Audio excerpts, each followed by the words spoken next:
Good morning student. आज हम EL 305 power and industrial electronics के नेक्स्ट लेक्चर में आपका हार्दिक स्वागत करते हैं। आज का जो हमारा टॉपिक है वह है पैरेलल कनेक्शन ऑफ SCR। इससे पहले के लेक्चर में मैंने सीरीज कनेक्शन ऑफ SCR के बारे में बात की थी और उसमें हमने ये देखा था कि अगर हमें किसी लोड का वोल्टेज ज़्यादा हो और हमारे पास केवल एक ही SCR हो जिसकी रेटिंग कम हो तो मतलब हमारे पास कम रेटिंग वाले SCR हों तो हम उन्हें सीरीज़ में कनेक्ट करके अधिक वोल्टेज के लोड को अधिक वोल्टेज के लोड के लिए कार्य करा सकते हैं या इस्तेमाल कर सकते हैं। तो उसी प्रकार से पैरेलल कनेक्शन ऑफ SCR की बात करते हैं। देखिए पैरेलल कनेक्शन ऑफ SCR होता क्या है, ठीक है। When current required by the load is more than the rated current of single thyristor, SCRs are connected in parallel string। String मतलब होता है कि जब आप किसी एक प्रकार से स्ट्रिंग के रूप में यानी कि सीरीज़ या किसी ऐसे पैरेलल रूप में कनेक्ट करें जहाँ पे एक से अधिक SCR एक साथ जुड़े हों तो वो स्ट्रिंग कहलाती है। और स्ट्रिंग दो प्रकार से हो सकती है, या तो पैरेलल या सीरीज़ में। तो ये जो पहले सेंटेंस कहता है कि when current required by the load is more than the rated current of single thyristor SCR connected in string in parallel or in a string। इसका अर्थ यह है कि जब किसी लोड के द्वारा जो करंट रेटिंग है वह ज़्यादा रिक्वायरमेंट होती है, यानी कि लोड जो है हमारा वो हाई करंट रेटिंग पे है, परंतु जो हमारे पास SCR अवेलेबल है वो लो करंट रेटिंग के हैं, तो SCR को हायर करंट को हैंडल करने के लिए पैरेलल में जोड़ा जाता है। और इसके लिए जो ये वाला बिंदु महत्वपूर्ण है कि for equal sharing of current IV characteristics of SCRs during forward bias conduction must be identical as far as possible. यानी कि जो IV कैरेक्टरिस्टिक्स है SCR की फॉरवर्ड कंडक्शन मोड में वो सभी के समान होने चाहिए जहाँ तक वह पॉसिबल हो सके। अगर मान लीजिए जो SCR पैरेलल में हम ऑपरेट करा रहे हैं और उनके मध्य करंट रेटिंग क्या है, जो उनके मध्य जो करंट शेयरिंग है वो समान नहीं होगी, तो जो हमारा सर्किट है वह ठीक ढंग से व्यवहार नहीं करेगा। अर्थात मान लीजिए किसी एक SCR आप दो से अधिक SCR को जब कनेक्ट करते हैं और एक जो SCR है उसकी जो क्या करंट शेयरिंग यानी कि उसके जो डायनेमिक रेजिस्टेंस है वो क्या है, कम है, तो उसके द्वारा धारा है जो ज़्यादा प्रवाहित होगी, यानी कि उसमें धारा ज़्यादा प्रवाहित होगी। और इस वजह से क्या होगा, उसका टेम्परेचर बढ़ता जाएगा और यह टेम्परेचर फिर वापस से बढ़ने की वजह से उसका रेजिस्टेंस पुनः कम होगा, यानी कि उसका डायनेमिक रेजिस्टेंस पुनः कम होगा। और यह फिनोमेनन क्या होगा, एक प्रकार से क्यूमुलेटिव प्रोसेस है, निरंतर प्रोसेस है। इसके कारण वह SCR क्या हो सकता है, डैमेज हो सकता है। जैसे कि जिसमें जो फोर्थ पॉइंट है यहाँ पे मैंने दर्शाया है कि device having lower dynamic resistance will tend to share more current, यानी कि जिसका डायनेमिक रेजिस्टेंस कम होगा वह ज़्यादा करंट अपने द्वारा प्रवाहित करेगा। This will raise the temperature of that particular device in comparison to other, यानी कि इसके कारण क्या होगा, वह ज़्यादा उसका जो तापमान है ज़्यादा करंट प्रवाहित करने के कारण उसका तापमान बढ़ेगा। और यह तापमान बढ़ने के साथ साथ उसका जो डायनेमिक रेजिस्टेंस पुनः घटेगा, क्योंकि तापमान जो सेमीकंडक्टर जो डिवाइसेस होती हैं वो नेगेटिव कोएफिशिएंट ऑफ रेजिस्टेंस होती है, यानी कि तापमान बढ़ने के साथ साथ रेजिस्टेंस घटता है। तो यह रेजिस्टेंस पुनः घटने के कारण उसके द्वारा वापस से धारा प्रवाहित होगी, यानी कि यह एक प्रकार से क्या है, क्यूमुलेटिव प्रोसेस है, जिसके कारण उसमें इतनी अत्यधिक धारा प्रवाहित और तापमान बढ़ने के कारण उसकी जो करंट रेटिंग और टेम्परेचर रेटिंग जो वह धारा है और वह तापमान है वह क्रॉस कर जाएगा और वह SCR डैमेज हो जाएगा। तो जो आपका पैरेलल कनेक्शन होगा फिर उसमें होगा क्या, अगर वह SCR डैमेज होने के कारण जो बाकी के SCR हैं उन पर वह जो करंट और जो लोड है वह शेयर कर दिया जाएगा।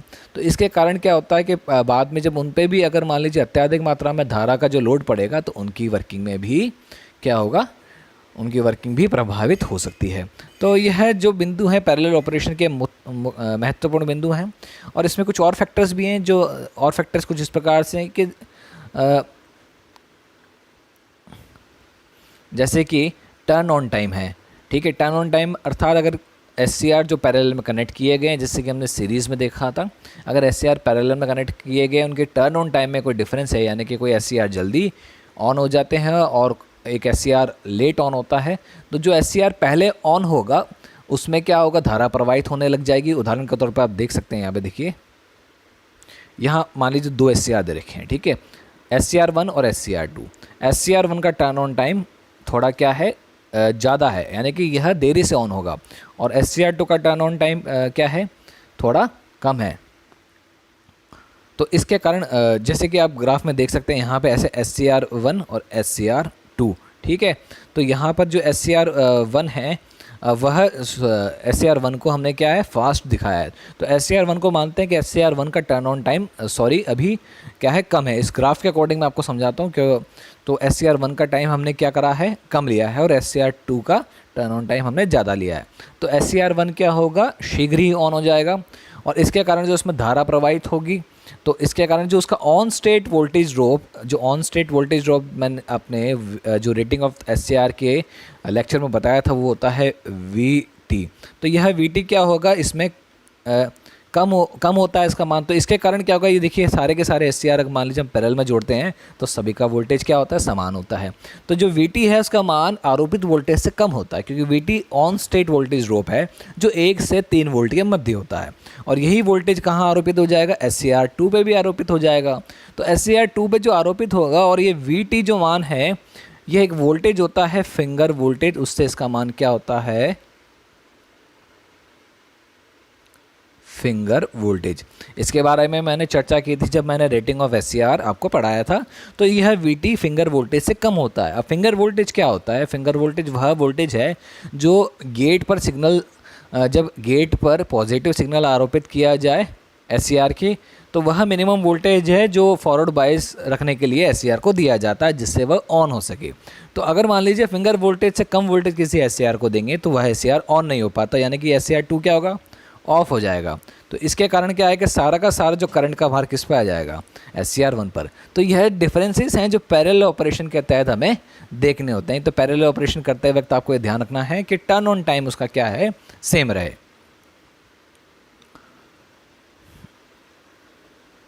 और इसी प्रकार से देखिए, जब SCR को कनेक्ट किया जाता है एक से अधिक SCR को, तो उनका लैचिंग करंट लेवल है वह भी क्या रहना चाहिए, सेम रहना चाहिए जब उन पर गेट पल्स अप्लाई की जाए और साथ ही साथ गेट पल्स हटा ली जाए।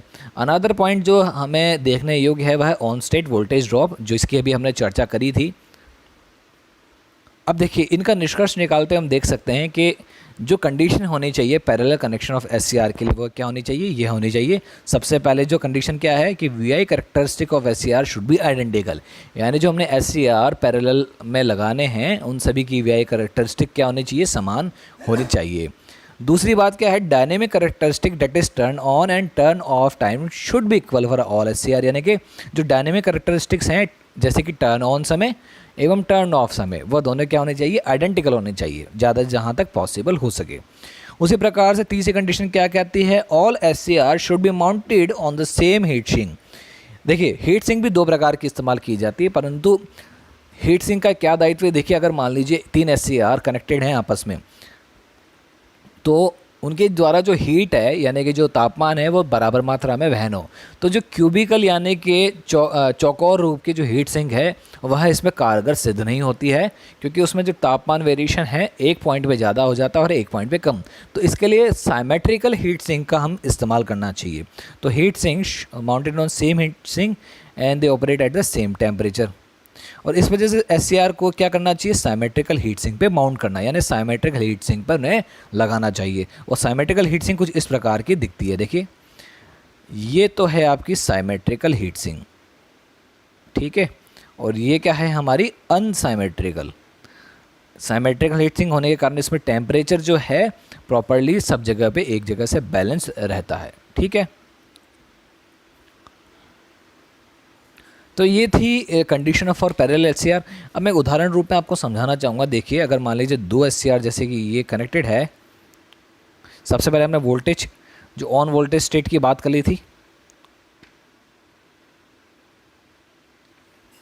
अब यहाँ देख सकते हैं आप ऑन स्टेट वोल्टेज ड्रॉप होने के कारण आपका जो SCR1 है वो SCR1 सॉरी पहले ऑन हो गया टर्न ऑन समय की वजह से, और जो इस वजह से क्या हुआ, जो ऑन स्टेट वोल्टेज ड्रॉप था SCR का वही आपके SCR2 को मिला। इससे SCR2 ऑफ रहा और सारा का सारा करंट हमें किस पे आ गया, SCR1 पर। उसी तरह पे हम बात करते हैं जब मान लीजिए जैसे अब सारा का सारा करंट SCR1 पे आ गया, तो इसी प्रकार से जब SCR1 को ज़्यादा करंट मिलेगा दूसरे SCR की अपेक्षा, तो उसका क्या होगा, जो जंक्शन टेम्परेचर क्या होगा, राइज हो जाएगा।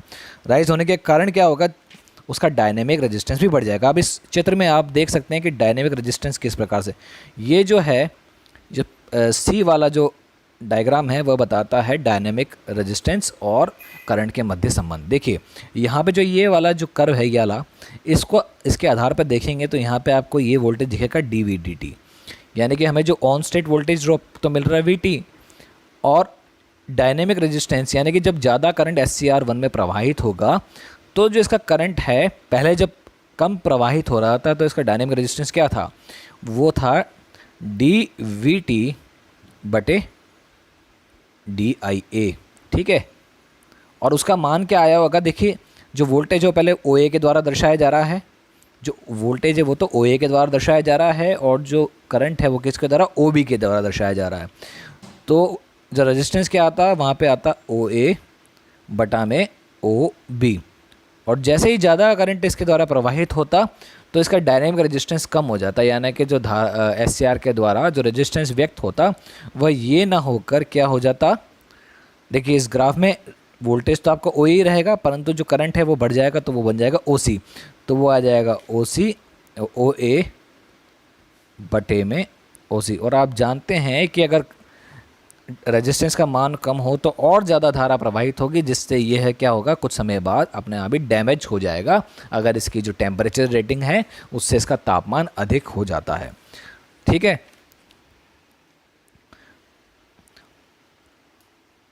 देखिए, और ये जो है, ये तापमान को अगर हमें कंपनसेट करना है तो तापमान को कंपनसेट करने के लिए SCR को एक ही हीट सिंक पे जोड़ा जाता है। जो हीट सिंक यहाँ लगाई जाती है और वह कहलाती है साइमेट्रिकल हीट सिंक, जिसकी मैं बात कर रहा था। तो ये है आपकी साइमेट्रिकल हीट सिंक, ये वाली आपकी साइमेट्रिकल हीट सिंक है। तो जब SCR को पैरेलल में कनेक्ट किया जाता है तो उसे साइमेट्रिकल हीट सिंक पर ही कनेक्ट किया जाए, जिससे समान मात्रा में तापमान क्या हो, डिस्ट्रीब्यूट हो, और डायनेमिक जो रेजिस्टेंस है उसमें भी कोई परिवर्तन ना हो। अब बात करते हैं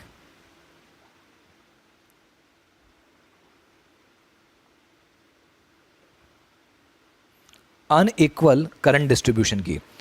अनइक्वल करंट डिस्ट्रीब्यूशन से बचने के लिए क्या किया जाता है, देखिए अनइक्वल जो करंट डिस्ट्रीब्यूशन है वह SCR, वह इंडक्टिव इफेक्ट के द्वारा ही काउज होता है, यानी कि इंडक्टिव इफेक्ट जो होता है SCR का उसके द्वारा यह उत्पन्न होता है, ठीक है।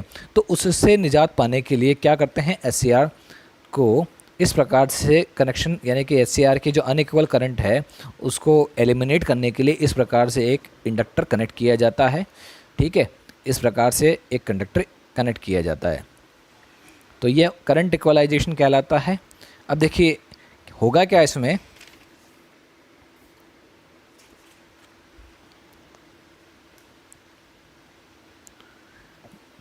जब दोनों ही धारा यानी कि I1, ये जो धारा है I1 और I2, जब इनका मान समान होगा तो ये दोनों यहाँ पर इस पॉइंट पर A पॉइंट पर पहुँचेंगे।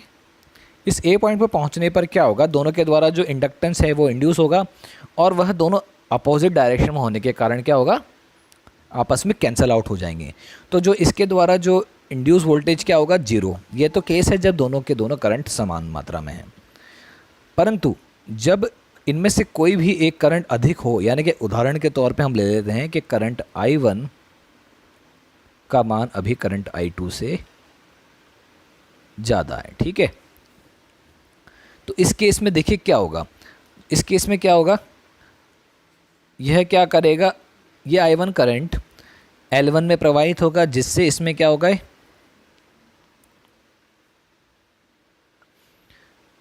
और ये I2 उसमें प्रवाहित होगा, जिससे क्या होगा, यह जिनके द्वारा जो फ्लक्स उत्पन्न होगा, यानी फ्लक्स जो L1 L2 में फ्लक्स उत्पन्न होगा वह क्या होगा, वो एक दूसरे को क्या करेगा, जीरो ने अपोज तो करेंगे, परंतु दोनों की मात्रा असमान होने के कारण दोनों एक दूसरे को कैंसिल नहीं करते हुए जीरो नहीं करेंगे और उसका कुछ मान निकलेगा डिफरेंस के द्वारा। तो होगा क्या,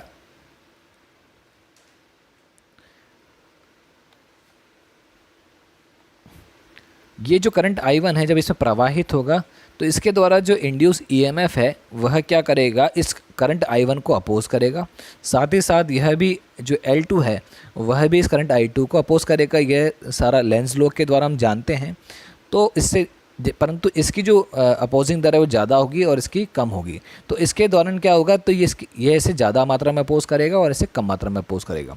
तो एक तरह से I1 करंट का मान यह अपने आप इस प्रोसेस के द्वारा कम करेगा और इसका मान कम मात्रा में क्या होगा, अपोजिशन होगा। तो एक तरह से इसको ये बूस्ट करेगा। तो ये प्रोसेस क्या कहलाएगा, बक एंड बूस्ट। यानी कि इस तरफ तो हमारे पास बकिंग यानी बक यानी कि इसको रिड्यूस कर रहा है और ये एक तरह से इसको इंक्रीज़ कर रहा है। तो इससे क्या होगा, I1 एवं I2 एक स्तर पर आ जाएंगे जिससे इक्वलाइजेशन अटेन हो सकेगा। तो इस प्रकार से हम SCR को पैरेलल में कनेक्ट करते हुए इन निम्न चीज़ों के बारे में ध्यान रखते हैं। तो ये था हमारा आज का lecture parallel connection of SCR के बारे में। धन्यवाद।